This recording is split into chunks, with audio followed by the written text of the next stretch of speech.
Alguns chamam de histeria coletiva, outros juram que foi possessão, mas em 1977, uma casa comum na Inglaterra se tornou o epicentro de algo que desafiou a ciência e o bom senso. Prepare-se, porque o que você vai ouvir agora é real demais para ser apenas uma lenda. Eu sou o Senhor Pesadelo. Esta não é apenas mais uma história de terror inventada para assustar.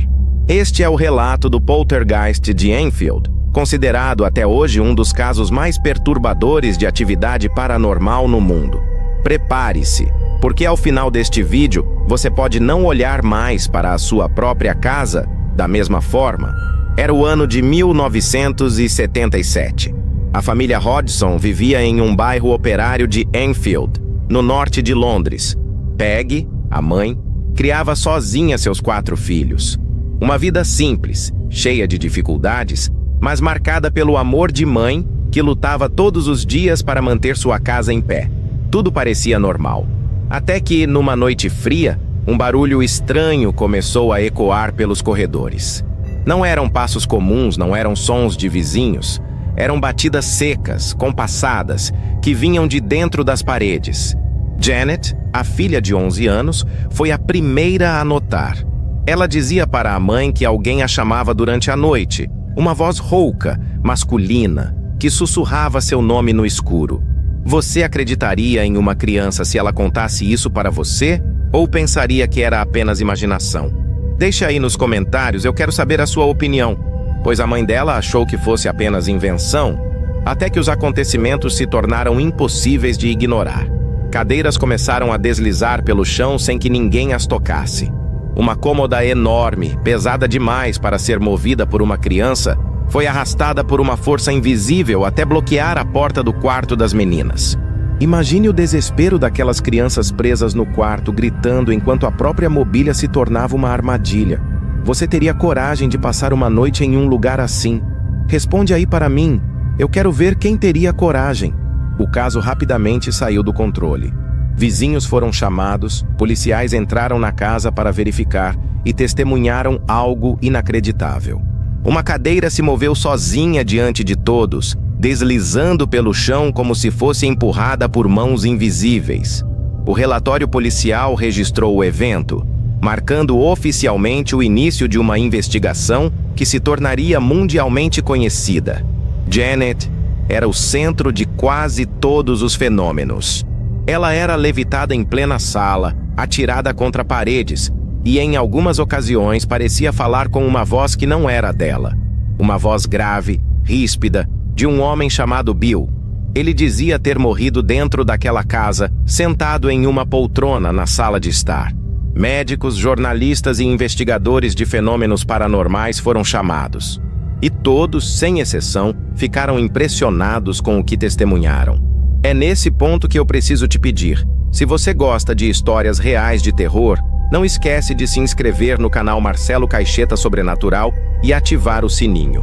Aqui você encontra uma playlist completa com investigações e narrativas arrepiantes, como esta que você está assistindo agora. Você vai mergulhar em uma coleção de histórias que desafiam a lógica e que podem mudar sua visão sobre o sobrenatural. As vozes que vinham de Janet foram gravadas em fitas.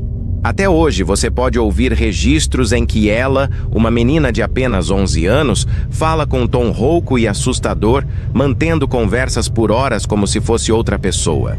Muitos especialistas tentaram provar que era fraude, mas a capacidade da menina de sustentar aquela voz durante tanto tempo era algo que a medicina não conseguia explicar. Uma das noites mais intensas aconteceu quando a família, já exausta, chamava ajuda constantemente. Janet foi encontrada levitando, suspensa no ar em frente à janela do 2º andar. Testemunhas da rua juraram que viram a menina flutuar por alguns segundos antes de cair de volta dentro do quarto. A fotografia tirada nesse momento se tornou uma das imagens mais famosas do caso, rodando o mundo como prova de que algo além da compreensão humana estava acontecendo naquela casa. Claro que o caso atraiu céticos. Jornalistas sensacionalistas diziam que era invenção das crianças, que elas buscavam atenção.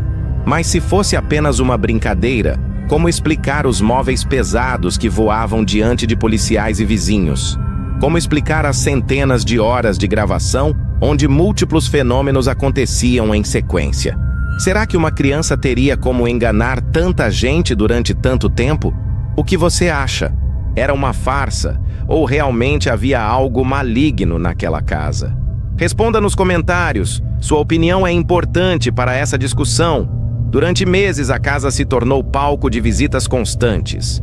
A imprensa acampava na frente.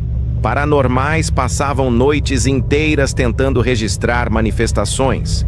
Até mesmo Ed e Lorraine Warren, famosos investigadores sobrenaturais, foram até Enfield para presenciar os fenômenos.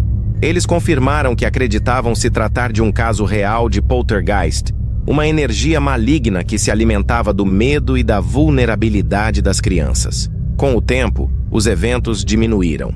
Janet cresceu e declarou anos depois que parte dos acontecimentos realmente foi exagerada pelas crianças. Mas ela jurava que muitas das manifestações eram verdadeiras. Ela dizia ainda ouvir vozes e sentir presenças durante sua vida adulta. Mesmo com todas as controvérsias, até hoje o poltergeist de Enfield continua sendo estudado como um dos maiores casos documentados de atividade paranormal do mundo. Pense por um instante. Uma família simples, sem recursos, de repente se vê cercada por câmeras, jornalistas, cientistas e curiosos do mundo inteiro.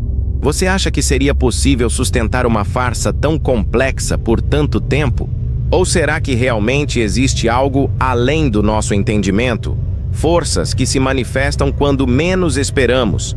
É justamente esse mistério que faz o caso de Enfield permanecer vivo até hoje. E aqui vai um detalhe que poucos lembram.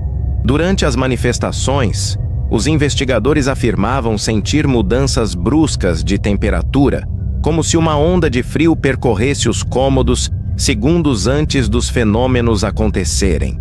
Objetos pequenos desapareciam e eram encontrados em lugares improváveis, como dentro de gavetas trancadas. Esses detalhes, somados às vozes e levitações, transformaram o caso em um quebra-cabeça impossível de ser resolvido até agora. Se você chegou até aqui, é porque realmente gosta de histórias assustadoras. Então eu te convido a continuar comigo nessa jornada. Histórias que vão desde casas malditas no Brasil até investigações em prisões abandonadas na Europa. O link da playlist está aí no canal e você não pode perder. Agora eu quero saber de você. Você acredita que o poltergeist de Enfield foi real ou acha que foi tudo manipulado? Se fosse você vivendo naquela casa, com seus filhos sendo jogados contra paredes e vozes surgindo no meio da madrugada, o que faria? Fugiria imediatamente ou tentaria enfrentar? Deixe nos comentários, eu vou ler cada um deles. Histórias como esta nos lembram que o sobrenatural pode estar mais próximo do que imaginamos. Talvez não seja apenas uma questão de acreditar ou não, mas de aceitar que há coisas que simplesmente não conseguimos explicar.